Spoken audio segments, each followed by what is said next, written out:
క్రీస్తు రక్తము చేత విమోచింపబడి పరిశుద్ధపరచబడి పరిశుద్ధ జనముగా సొత్తైన ప్రజలముగా దేవుని సంబంధులంగా ఏర్పరచబడిన మనకు దేవుడిచ్చిన ఆధిక్యత ఎంత గొప్పదో తెలుసా? ఈరోజు ప్రపంచంలో జరుగుతున్నటువంటి విలయాలు చాలా వాటిని దేవుడు రాకుండా తన్ను తాను అణచుకోవడానికి కారణం ఏంటో తెలుసా?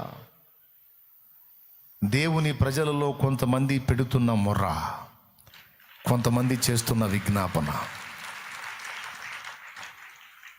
ఏర్పరచబడిన వారు, పిలువబడిన వారిలో కొంతమంది దేవుణ్ణి అడ్డగిస్తున్నారు. దేవా శాంతించు, కనికరించు, ప్రజలను నాశనమునకు అప్పగించొద్దు,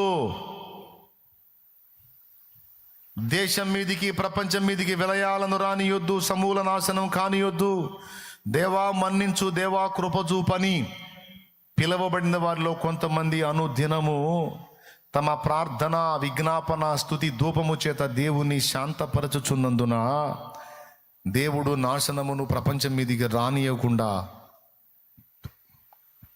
వెనక్కి దగ్గుతున్నాడు.